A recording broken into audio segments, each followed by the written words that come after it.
Você já parou para pensar quanta coisa acontece antes de um avião decolar? O quanto ele precisa ser configurado, tudo que um piloto, um copiloto faz, toda a equipe. A gente sempre fica pensando só no voo e na hora de chegar no nosso destino. Imagine você que no centro cirúrgico não é muito diferente. Enquanto um paciente que vai entrar no centro cirúrgico, dormir com anestesia e acordar depois que tudo aconteceu, nessa jornada muita coisa aconteceu para esse avião voar da melhor forma possível. E esse é o objetivo do nosso bate-papo de hoje, nesse podcast do MedTech Talks Powered by Ethicon. Tenho o prazer aqui de receber ilustres convidados para a gente conversar um pouco sobre o que acontece no centro cirúrgico enquanto o paciente está dormindo. Em especial, todo o cuidado que a equipe tem para fazer com que essa cirurgia se torne segura. E esse é o tema do nosso podcast. Vamos falar sobre cirurgia segura e todos os protocolos, cuidados e processos que faz com que uma cirurgia aconteça da melhor forma possível. Para começar esse bate-papo, eu gostaria de convidar o Dr. Maurício Azevedo. O Dr. Maurício Azevedo é cirurgião, médico cirurgião, conhece muito bem a rotina dentro do centro cirúrgico. A palavra cirurgia segura parece um pouco autoexplicativa, né? Toda cirurgia não é segura por si só, Dr. Maurício. Como é que é para o paciente que está indo para a cirurgia? Obrigado, você está aqui conosco. Já não é segura em si? Já não está tudo resolvido? Obrigado, Luque, pelo convite. Para mim é bastante motivo de orgulho estar aqui fazendo esse podcast, principalmente com esse time junto comigo, né? Estou aqui até um pouco mais intimidado aqui, mas toda cirurgia é segura. Porém, como excelente exemplo que você disse do avião, existem etapas que têm que ser cumpridas, né? Então, para evitar qualquer erro ou qualquer falha, né, para a nossa cirurgia ser segura, todo o time cirúrgico tem que cumprir etapas. E time cirúrgico, então não é só o médico do paciente, é todo o time, desde a consulta do paciente até o paciente ter alta, todo o time envolvido. Então isso que é extremamente importante, é essa jornada do paciente, desde o seu pré-operatório até o seu pós-operatório, é que torna a cirurgia segura. E para isso a gente tem que cumprir diversas etapas. Legal, vamos conversar bastante sobre isso. Eu gostaria aqui de convidar para essa nossa mesa de discussão a doutora Márcia Pereira. Ela é presidente da SOBEC, Sociedade Brasileira de Enfermagem do Centro Cirúrgico, né? E se tem alguém que manda dentro de um centro cirúrgico, e entende do centro cirúrgico e conhece todo esse cuidado do paciente, sem dúvida, é um maravilhoso corpo de enfermagem, que são as profissionais e os profissionais são os anjos desse processo de cuidado. Obrigado pela tua presença, é um prazer ter você aqui. Eu que agradeço. O Dr. Maurício comentou que toda cirurgia é segura, ou seja, ela tem os seus riscos inerentes à doença, à condição, mas nós não queremos adicionar nenhum risco adicional, né? Então, qual que é a diferença entre o que é um evento ligado à condição ou à cirurgia, o que é uma cirurgia ou esses protocolos que o Dr. Maurício comentou, para tentar fazer com que a cirurgia ou essa navegação aconteça sem complicações adicionais? Luque, primeiro, obrigada, né, pelo convite, por estar aqui hoje. Eu estou muito orgulhosa também de estar aqui representando a SOBEC e representando os enfermeiros de centro cirúrgico e com boas companhias aqui, bons companheiros da área. Bom, existe risco para qualquer procedimento cirúrgico que você vai fazer. E para a cirurgia seja segura, e a gente preza por isso, né? Qualquer movimento, qualquer procedimento que você vai fazer, é necessário que você tenha ciência, consciência que você está sujeito a riscos. E o seu médico vai te explicar isso, ele vai te contar sobre isso, quando ele vai te contar sobre a cirurgia que você vai fazer.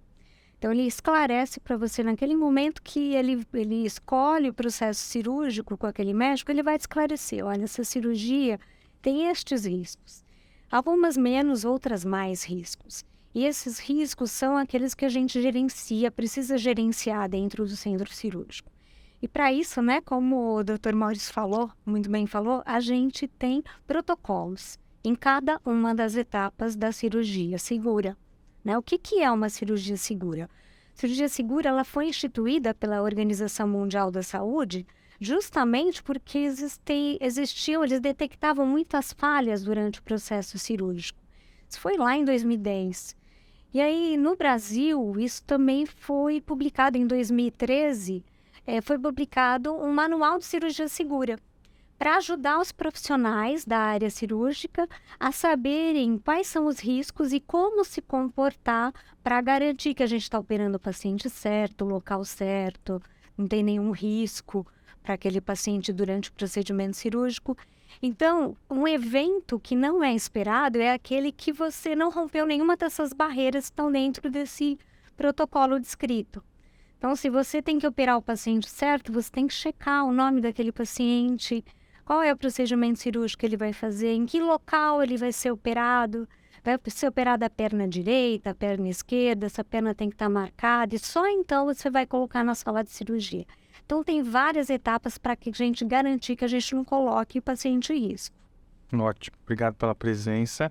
Vou continuar perguntando aqui para a doutora Jeane. A doutora Jeane é professora doutora, uma vasta experiência dentro do sistema de saúde, também enfermeira, ex-presidente da SOBEC também. Ela falou de protocolos, de perguntas, a Márcia. É quase o que um piloto faz antes de decolar o avião, ou seja, tem um checklist que tem que ser feito ao longo, desde quando o paciente entra no hospital, até ele ser operado e durante a cirurgia. É assim que deveria acontecer em todo o centro cirúrgico? Boa tarde, obrigado. Boa tarde, obrigada pelo convite, pela oportunidade, é fantástico estar aqui, né? Eu faço parte dessa história aí da cirurgia segura. E respondendo a pergunta e dando continuidade ao que a Márcia disse, na realidade, esse checklist, essas perguntas que a gente começa a fazer, né, para nós oferecermos um procedimento cirúrgico seguro para um paciente, ele começa a partir da demanda que chega do consultório médico, quando o cirurgião indica o tratamento cirúrgico. Quando ele indica o tratamento cirúrgico através de um sistema informatizado ou de uma ligação, o hospital recebe a primeira entrada dessa necessidade. Olha, precisamos de uma sala, tal dia, tal horário para fazer determinado procedimento cirúrgico.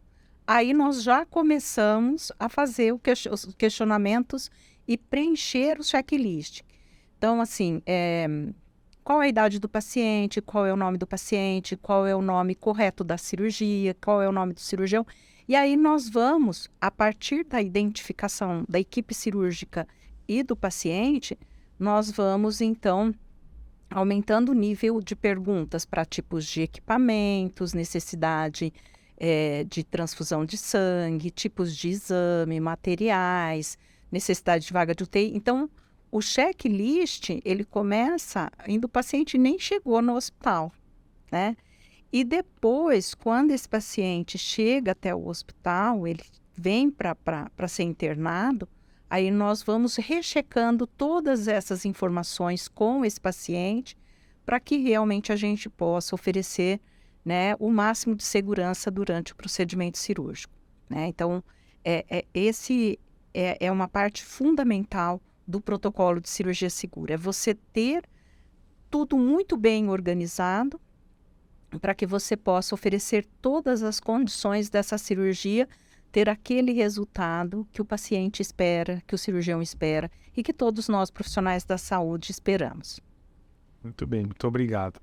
Tem uma estatística que chama muito a atenção, que é um número de complicações evitáveis. Eu acho que está totalmente conectado à cirurgia segura, né? Se discute muito em saúde uma questão ligada a desperdício, e parte desse desperdício em saúde está em utilizar de recursos, ou seja, né, horas de pessoas, dinheiro, tratamentos, em condições que poderiam ter sido evitadas, né, ou os procedimentos ou as complicações evitáveis, que eu tenho certeza que a cirurgia segura endereça tudo isso. Num ato operatório, numa cirurgia que parece muitas vezes ali uma sinfonia, né, onde cada um tem que fazer o seu papel, aquele balé dentro do centro cirúrgico, aquele movimento todo, a cirurgia tem um papel muito importante com o paciente em sala. aonde esse paciente já está ali na sala, você comentou muito bem que ela começou lá atrás, e quando ele chega em sala, aquele time precisa fazer um checklist mais momentâneo. Tenho duas perguntas para você, mas como presidente da SOBEC. Se você entende que existe uma presença desse checklist de forma homogênea no Brasil, ou seja, sistema público e privado, essa prática da gestão de cirurgia segura, ela é adotada como a sociedade gostaria, por exemplo, e o quão difícil é fazer com que essa dinâmica funcione da forma como ela deveria funcionar? Luke, que pergunta. Bom, nós fizemos uma pesquisa na SOBEC em 2018. A gente fez durante o evento, durante o congresso da SOBEC. E essa pesquisa foi justamente com aqueles profissionais que eram do Brasil todo e que estavam presentes lá no congresso para falar sobre cirurgia segura e se as pessoas executavam, se elas executavam todas as etapas, porque a cirurgia segura tem 3 etapas.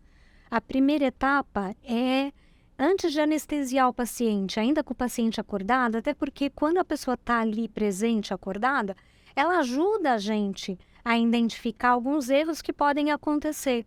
Então, se o nome dela completo, a cirurgia, que lado ela vai operar, se ela tem alguma alergia, sabe? Se Tipo sanguíneo. Se o tipo sanguíneo, se ela já passou por algum problema em cirurgias anteriores, então a gente já identifica. Então, ela participa disso na primeira etapa, que é o check-in. Depois a gente tem o time-out. O time-out é um para tudo. Para tudo, vamos, antes de passar o bisturi no paciente. Começar a cirurgia. Exatamente, que depois que está anestesiado, antes de iniciar ali com o bisturi, separe e aí com toda a equipe cirúrgica na sala, você checa outras questões. Por exemplo, se o paciente ele tem risco de perda sanguínea, se ele tiver risco de perda sanguínea, isso é muito comum dentro das cirurgias no centro cirúrgico, você tem que checar se eu já tenho reserva de sangue, de hemocomponente, se eu já tenho tipagem, então se eu já tenho todos os materiais necessários na sala, se eu precisar conter aquele sangramento, então você já também checa no time-out. E depois, no final da cirurgia, quando termina o procedimento, antes do paciente sair de sala, tem a última etapa, que é o check-out.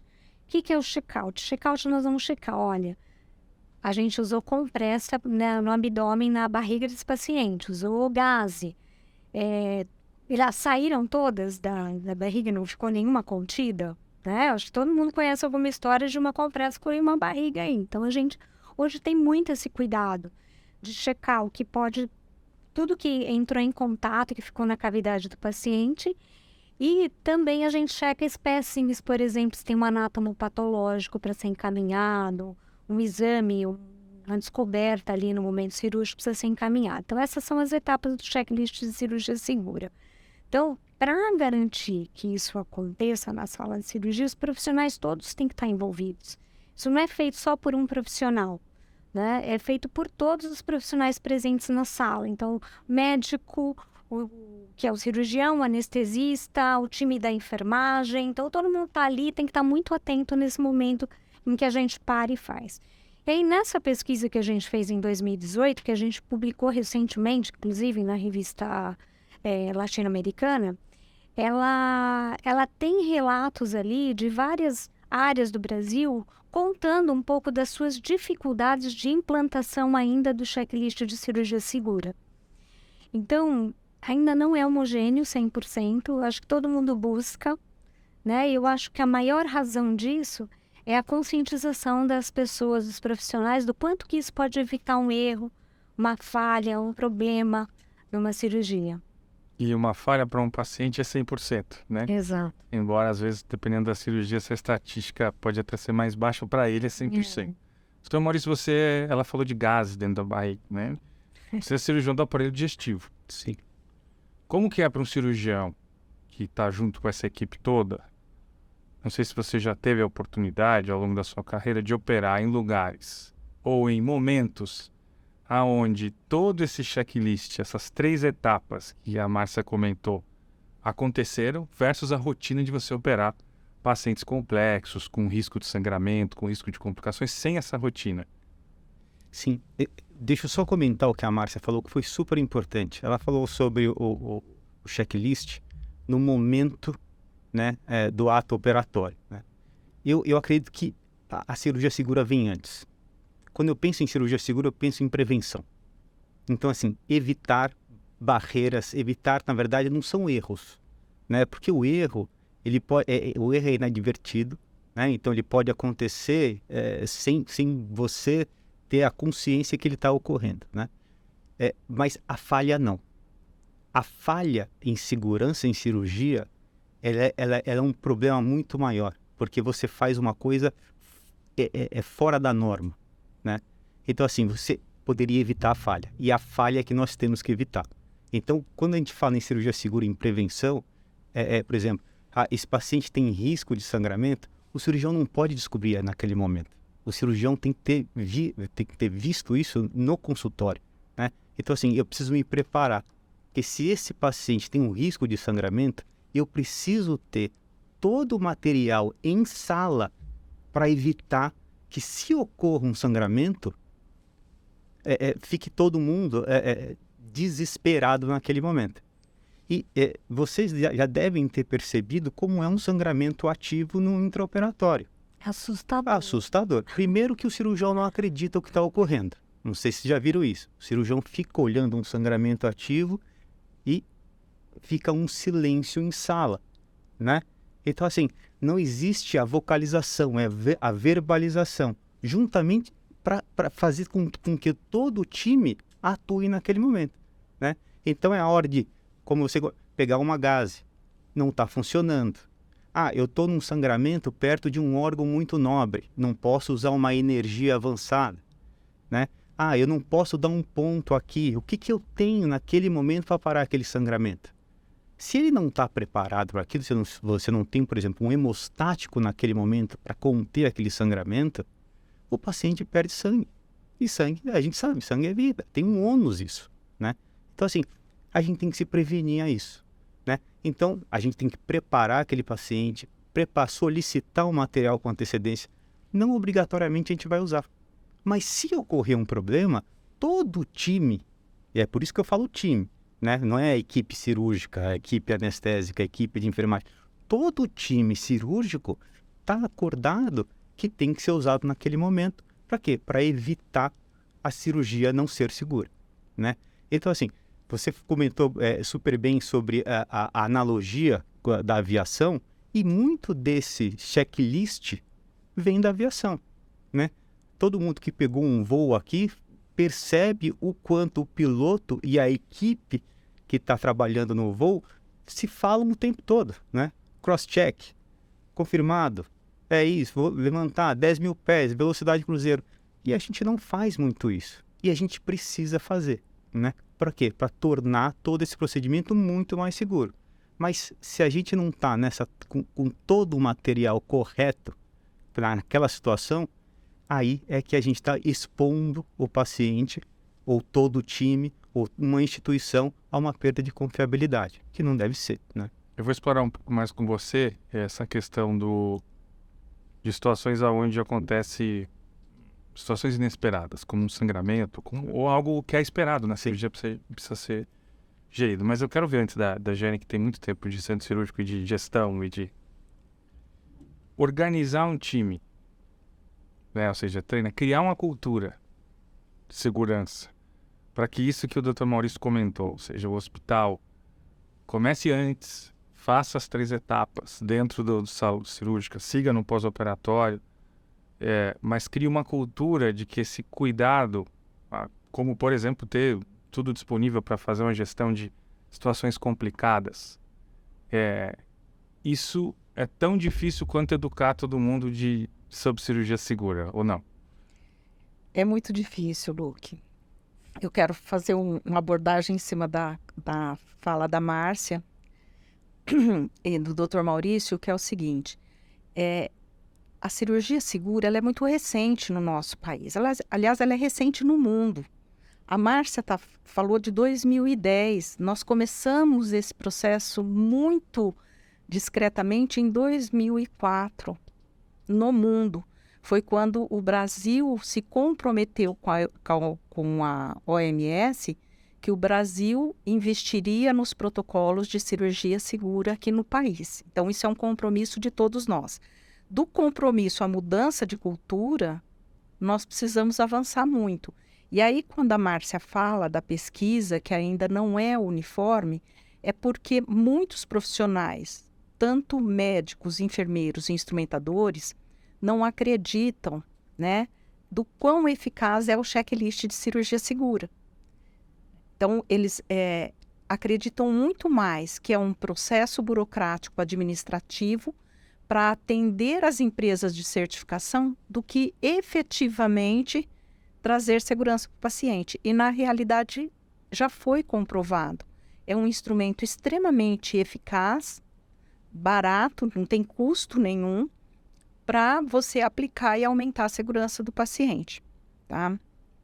Então, e essa questão que o Dr. Maurício traz, de você, o médico se preparar, por isso que eu falei que o checklist ele começa no agendamento. Quando nós colhemos todas as informações do paciente, do cirurgião, da cirurgia, de tudo que é necessário, é para que a gente possa fazer a previsão do que vai ser utilizado e a provisão, para que a gente disponibilize na sala aquilo que o cirurgião precisa. Então, é um procedimento que tem risco de sangramento. O que é que o cirurgião precisa e o que é que o hospital pode oferecer para minimizar esse risco do paciente? Toda cirurgia sangra, né? Pode acontecer algum acidente e ter um sangramento maior? Pode. Todos os recursos têm que estar aonde? Na sala, né? Então, além daquilo que o cirurgião prever, nós temos os imprevistos. Para os imprevistos, o hospital tem que se preparar e disponibilizar os recursos para que o cirurgião não leve um susto, né, doutor? Falar, agora eu preciso de um hemostático. Não temos, nós vamos pedir... Não, tem que estar presente ali na sala. Exatamente. Né? Ele tem que lançar a mão da necessidade e o hospital suprir aquela necessidade o mais rápido possível, né? Então, essa questão do cirurgião fazer uma previsão, o hospital coletar todas essas informações e falar, não, está aqui, eu estou providenciando tudo que você está me solicitando e tudo que é necessário. Aí eu consigo fazer uma cirurgia segura. E tem essa questão cultural e curva de aprendizado também, né? Todo profissional tem. Então, eu falo que a gente ainda está nessa curva de mudança, né? E eu tenho uma grande expectativa que a gente não vai demorar mais 10 anos, mais 12 anos para a gente ter isso bem estabelecido e bem incorporado nos hospitais. Eu fico imaginando, a gente está fazendo muita associação com a aviação, né? Então eu fico imaginando você entrar num avião desligado, todo mundo senta, e aí tá todo mundo lá dentro, aí entra o piloto e a equipe, quer dizer, acontece ao contrário, né? Entra o piloto, o copiloto, a equipe, e aí eles ligam o avião e começam a andar ré. E vão andando dizendo, bom, nosso voo é para... Aí o copiloto falar, Recife, dá uma gritadinha, Recife, a gasolina está ali, bate ali para ver a gasolina, tá, ok, né? Então, imagina se fosse dessa maneira. E quando a gente pensa na aviação, o avião para, e aí entra toda a equipe, e aí teste, ligue, teste, faz. E quantas vezes alguém aqui já, eventualmente, não decolou, porque durante os testes, o piloto ou o copiloto dizendo, olha, nós estamos com uma falha aqui, não vamos começar, tá? E eu imagino, vocês falaram muito de sangramento, eu imagino que sangramento seja uma situação que é comum na cirurgia, certo? Nós estamos cortando aqui. Precisa ser gerenciada durante toda a cirurgia para ter visualização. Pós também. Pós também, né? Para evitar complicações, para reduzir custo. Como que é para a enfermagem essa questão da gestão do sangramento na cirurgia? Já que é algo que vai acontecer, em algumas cirurgias é previsível, precisa ser gerenciado, seja através de técnicas, de tecnologias, né? Como que é para a enfermagem essa questão da gestão do sangramento? Então, acho que assim, meus colegas já falaram bastante da questão do previamente você conhecer os riscos que você tem de perda sanguínea, né? Algumas cirurgias mais, outras menos risco. Mas conhecer o paciente, né? Você falou, olha, às vezes você tá num voo e eu cancelo o voo. Isso acontece na sala de cirurgia. Às vezes você recebe um paciente e aí você identifica um risco que não estava ali mitigado. Eu já vi cancelar uma cirurgia porque o paciente não deixou de usar, por exemplo, uma medicação e que foi identificada ali. Poxa, ele estava usando uma medicação que pode comprometer a coagulação do sangue. Então, não vamos colocar em sala. Então, nem sobe o paciente para o centro cirúrgico. Vamos cancelar a cirurgia. Isso acontece, mas ele tem que acontecer antes de você pôr o paciente em sala. Esse é o melhor dos mundos, né? Tudo bem, talvez ele devesse ter acontecido antes dele chegar no hospital. Seria perfeito, não entrar nem naquele avião que apresentou um problema técnico. Mas, às vezes, você vai receber com um problema e você precisa identificar esse problema, precisa ter essa barreira antes de você colocar na sala de cirurgia e abrir o paciente, colocar ele para submeter a um risco. Mas quando você fala de hemorragia, olha, a enfermagem, você sabe que hoje tem um protocolo que foi descrito em 2020, que é um protocolo de hemorragia em sala, chama Código H. Ele é recente e é um protocolo bem legal. E ele é um protocolo que ele foi instituído justamente porque não é fácil lidar com isso. Né? O sangramento em sala é normal, a gente tem hoje diversos produtos, dispositivos que evitam que esse sangramento se torne ativo, mas ainda assim eu posso ter uma hemorragia, que esse é o problema de você administrar na sala. Você chegar num ponto, ter uma hemorragia e ter um choque hemorrágico, né? Como falou o doutor, quando isso acontece, né, que você não está conseguindo conter o sangramento ali, fica todo mundo mudo. Não, é hora de falar, é hora de dizer, estamos com problema, né? É a hora mais importante da vocalização, porque é a hora que junta todo mundo na mesma página. Exatamente. Porque todo mundo para atenção.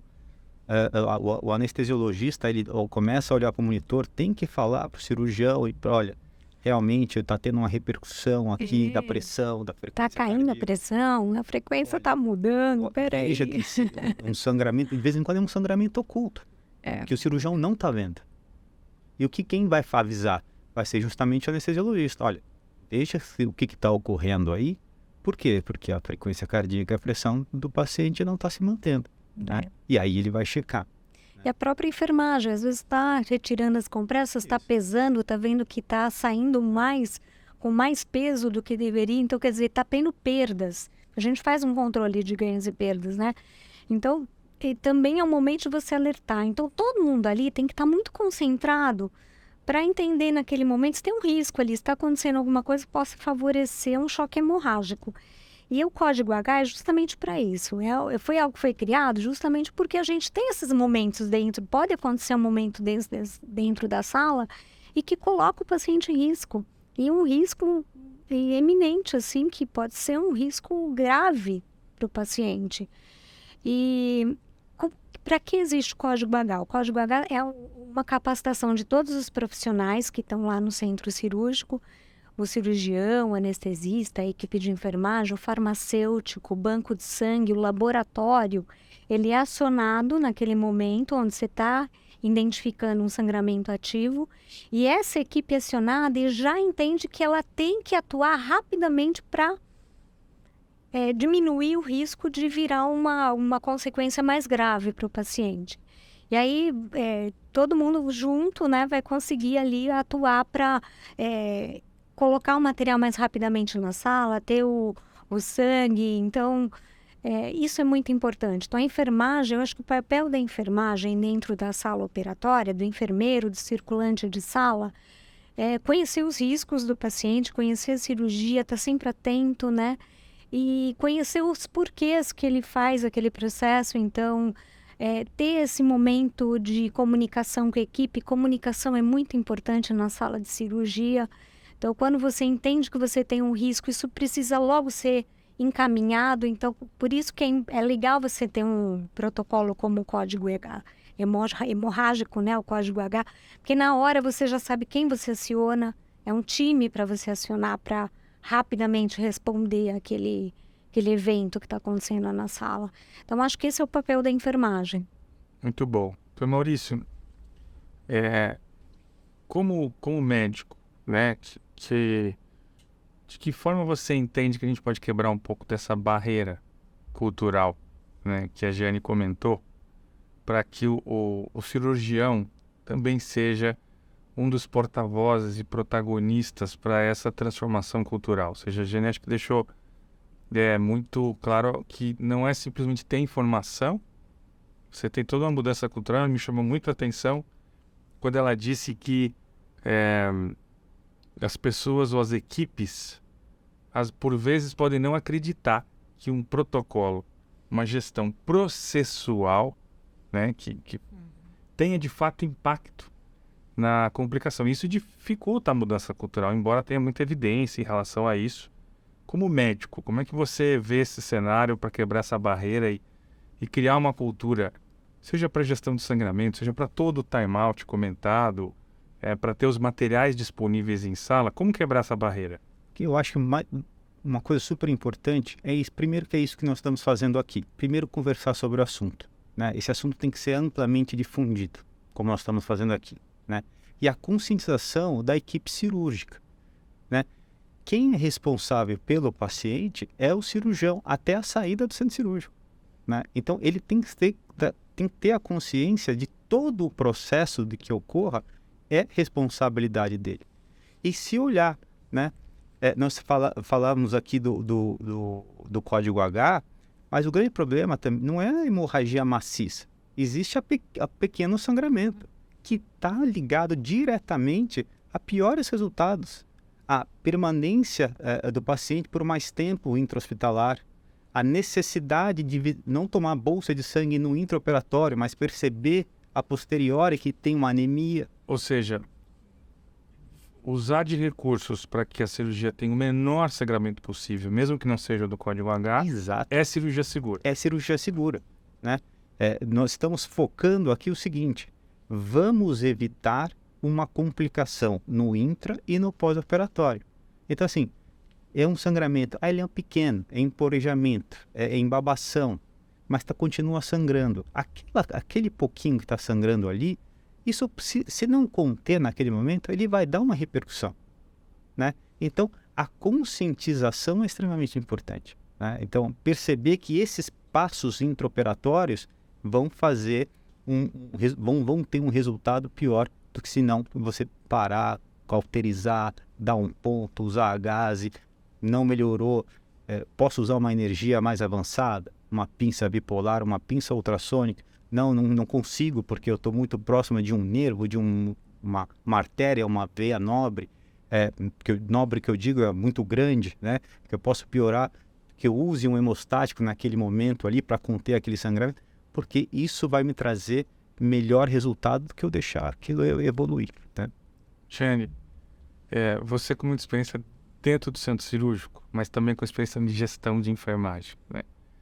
Como conectar essa gestão toda de cuidado e de atenção dentro do centro cirúrgico com a enfermagem que vai cuidar desse paciente depois que ele sai do centro cirúrgico? Primeiro que o corpo de enfermagem todo, ele tem que estar preparado para o protocolo de cirurgia segura, tá? Então, tanto os profissionais que assistem esse paciente no pré-operatório, no intra e no pós-operatório. E tudo aquilo que acontece dentro do centro cirúrgico precisa ser registrado e transferida essa informação para a equipe que vai cuidar desse paciente no pós-operatório. Então, ter conhecimento do que aconteceu dentro da sala de cirurgia. E essas informações, elas precisam ser registradas não só pelo corpo de enfermagem, mas pela própria equipe cirúrgica, pelo próprio cirurgião, né? Agora, eu gostaria de chamar a atenção com relação a um profissional que é extremamente importante dentro do campo, que é o instrumentador cirúrgico. O instrumentador cirúrgico precisa ser trabalhado e desenvolvido o conhecimento dele para esse tipo de situação. Então, assim, quais são os recursos que esse hospital tem? Porque uma coisa que a gente observa é que a indústria, ela investe no desenvolvimento de tecnologias, de aprimoramento de tecnologias, de produção de evidências científicas, que esta tecnologia funciona. Então, hoje nós temos disponível no mundo e no mercado as mais diversas tecnologias para você diminuir o risco do paciente. Então, é uma responsabilidade do hospital ter esta oferta. É um compromisso das equipes utilizar racionalmente esses recursos, né? Otimizar o uso. Olha, eu tenho aqui na minha mão. O instrumentador precisa saber isso, porque às vezes o médico está tão envolvido no problema que está se apresentando para ele, que ele não vai ficar pensando, não, então agora, será que tem o hemostático aqui? Será que não tem? Será que tem a pinça harmônica? Será que não tem? Quem tem que providenciar isso para o cirurgião disponibilizar é a enfermagem e a instrumentação, certo? E o uso dessa tecnologia e desse evento tem que estar todo relatado e ser transmitido para as equipes que vão dar continuidade no cuidado, né? Para que realmente possa acompanhar e verificar se tudo isso daí foi resolvido ou se o paciente ainda apresenta alguma consequência deste evento que o cirurgião precisa ser avisado ou tomar outra conduta. Mas essas tecnologias têm que ser do conhecimento de todos que estão atuando ali dentro do centro cirúrgico. Porque muitas vezes a equipe de enfermagem sabe que tem um hemostático que vai auxiliar, né, na prevenção ou na redução desse sangramento desse paciente, pode oferecer para o cirurgião ou pode falar com a instrumentadora, mas é importante que a instrumentadora também saiba, né? Ela é uma peça fundamental dentro da segurança do paciente e nós temos que envolvê-la cada vez mais nesse processo, porque senão a gente deixa esse profissional à margem da segurança do paciente e tem uma série de atividades que depende única e exclusivamente dele. Perfeito. Excelente. Super bem falado. Concordo, porque o instrumentador em sala, ele é um auxiliar, ele é uma conexão, muitas vezes, entre a enfermagem e o cirurgião. Exatamente. Porque é ele que vai solicitando material, a gente vai ali oferecendo. E quando a gente tem essa conexão forte com o instrumentador em sala, e ele já separa todos os materiais com antecedência, está tudo ali disponível, ele checa ali se todo o material. Isso facilita muito na hora que a gente tem aí um problema na nossa mão, né, e que a gente não quer submeter o paciente a risco nenhum. Eu acho que ele é muito especial. Um bom instrumentador, ele faz, com certeza, acontecer cirurgia segura dentro da sala. E eu acho que foi super bem lembrado, Jane. É um profissional que a gente precisa investir dentro da sala. Ele consegue perceber com antecedência que o procedimento não está como habitual. Está ocorrendo alguma coisa. E é a hora de que vocaliza, né? Verbaliza, Isso. olha, tem aquele material aqui, separa aquele material. Já antecipa, né? Antecipa. Isso é legal. Márcio, agora, como educar? A enfermagem faz parte do corpo do hospital. Sim. Então, você tem todo um programa de educação continuada nos hospitais, um trabalho, a SOBEC produz muito conteúdo e para divulgar tudo isso. Como educar as equipes que vêm de fora? Olha, isso não é fácil de fazer, mas eu acho que os hospitais têm tido um movimento agora de incluir as equipes cirúrgicas, né? O próprio médico, conhecer quem é o médico que frequenta a sua instituição, primeiro saber quem é aquele profissional, se ele tem competência para estar ali, então se ele é qualificado para poder trazer dentro da sua instituição e trabalhar algumas questões de formação, então estrategicamente convidá-lo para ele poder fazer parte de alguns cursos de atualização, de urgência e de emergência. E eu acho que isso é muito legal. A gente tem alguns, dentro da instituição onde eu trabalho, tem alguns cursos obrigatórios que os médicos precisam fazer, inclusive em EAD e tudo, para que ele possa atuar. E eu acho isso bárbaro. Eu acho que é importante para o cirurgião. Isso não quer dizer que ele não é um cara super competente, mas quer dizer que dentro daquela instituição, às vezes a gente tem estruturas, formas de trabalho, procedimentos que são diferentes da outra que ele frequenta ali, que é do outro lado da rua muitas vezes, mas é diferente o processo aqui. Então, isso é um facilitador muito grande, né? E envolver as equipes. Então, hoje as instituições trabalham com práticas assistenciais, né? E tem equipes médicas e de enfermagem que desenham protocolos de práticas assistenciais e elas consultam esses núcleos de cirurgião. Então, você faz um núcleo de cirurgião de cirurgia geral, de bariátrica, um núcleo de cirurgia de neurocirurgia.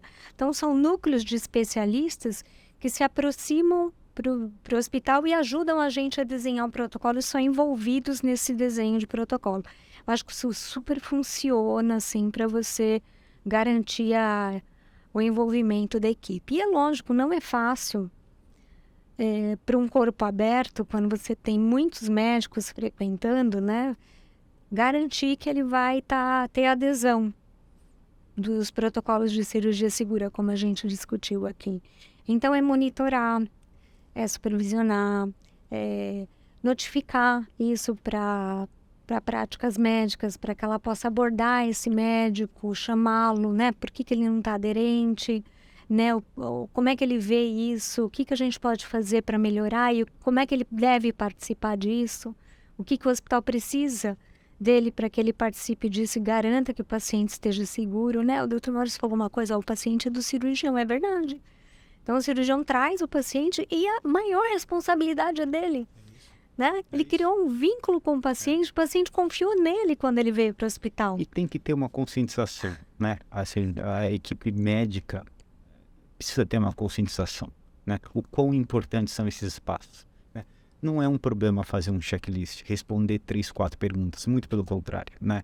É uma conscientização, é evitar erros, é transformar tudo num processo muito mais seguro. Então isso é fundamental, porque assim, esses são erros, eventos adversos evitáveis.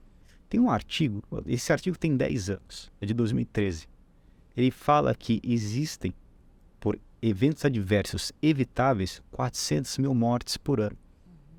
É muito. Isso está publicado. Evitável. Evitáveis.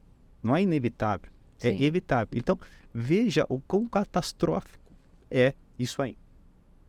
E às vezes eu acho que assim, o piloto de avião, ele sabe que se o avião cair, ele vai morrer também, né? Então, ele está muito ali envolvido naquele processo. Boa Está provocação. inteiramente envolvido naquilo. E o médico, e eu não estou falando só do médico não, da enfermagem também, às vezes ele está ali, ele não acha que ele pode errar. Muitas vezes fala, não, mas eu faço isso tantas vezes, eu sou tão confiante, eu já sei fazer isso, eu faço isso todo dia. Há quantos anos? Então eu sou muito confiante naquilo. E quando eu me torno muito confiante, é justamente onde eu posso deixar uma brecha Os erros evitáveis. para eu cometer um erro evitável. Então o checklist ele é isso, né? Ele é justamente você lembrar todo dia, né? Então é o mantra, né? O mantra da cirurgia segura é aquele que todo dia você faz, repete. E às vezes ele se torna uma coisa, poxa, mas é chato, né? Todo dia vai me perguntar a mesma coisa no meu nome, o nome do cirurgião, o nome do assistente, faz parte do checklist.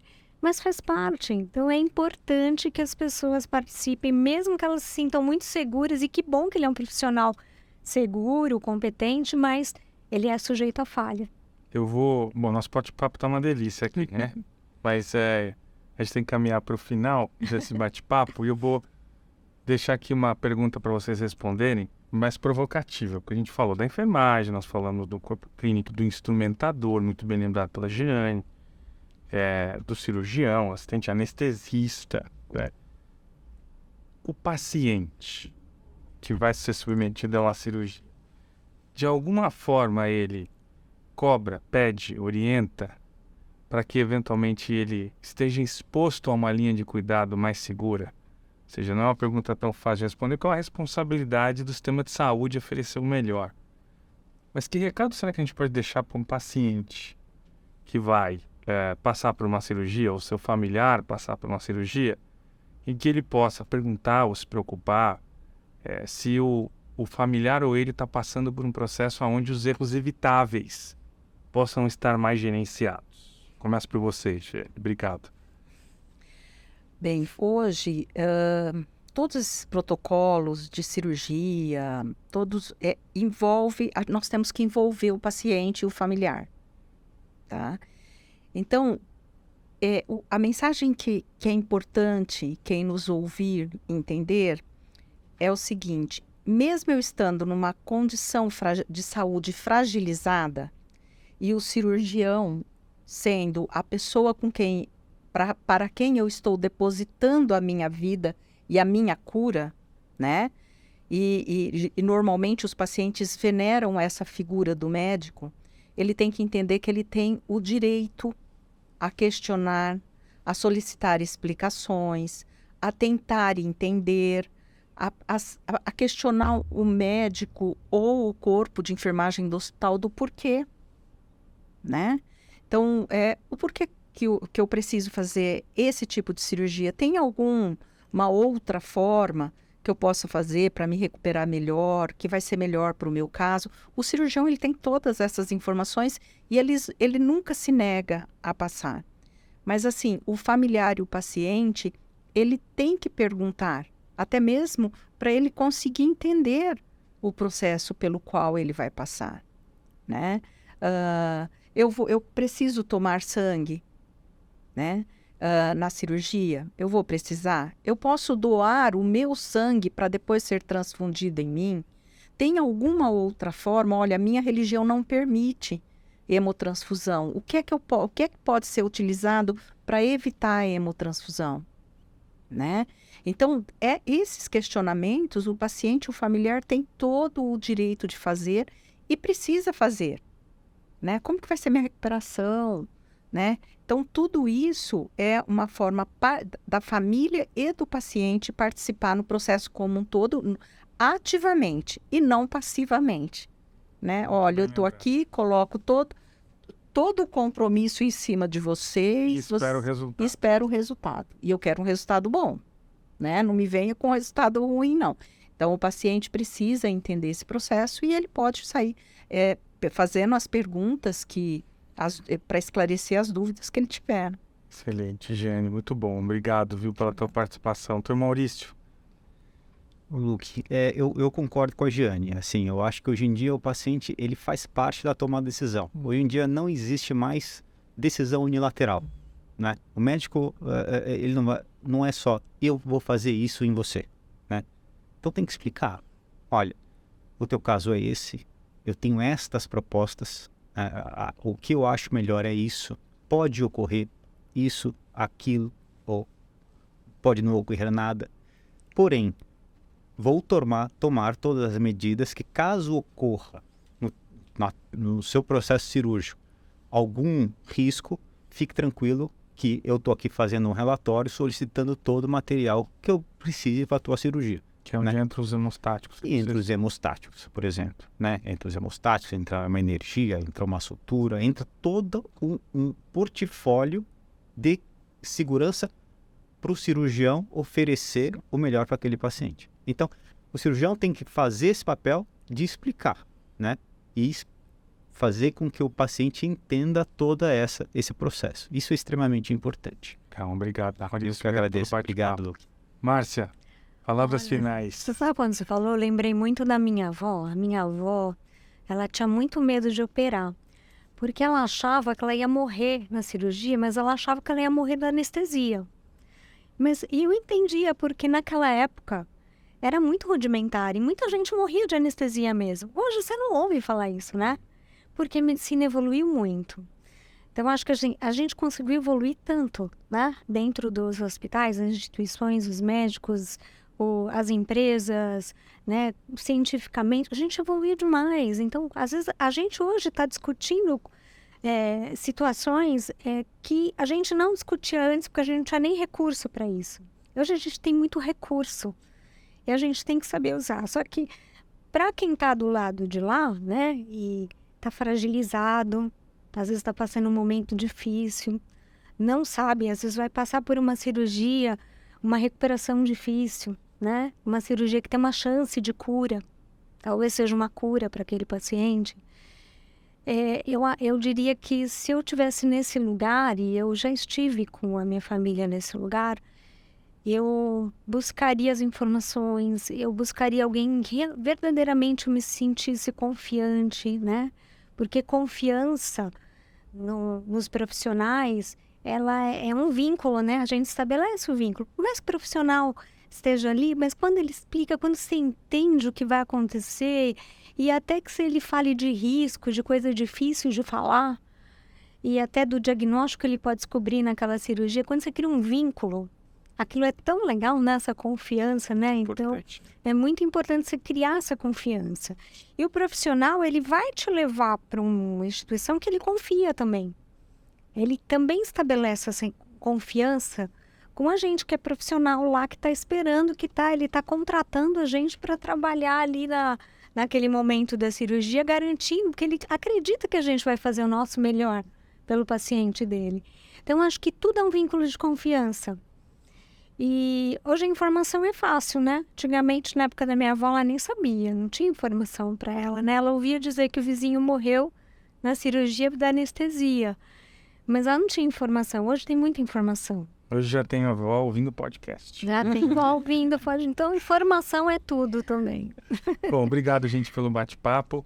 Esse foi mais um episódio do MedTech Talks, powered by Ethicon, que nós exploramos um pouquinho do papel da cirurgia segura no cuidado dos pacientes que vão ser submetidos a um tratamento e de que forma isso pode ser melhor gerenciado, tanto numa perspectiva cultural, dos profissionais de saúde, como lidar com as complicações, como evitar com que essas complicações aconteçam. Então, muito obrigado pela sua presença.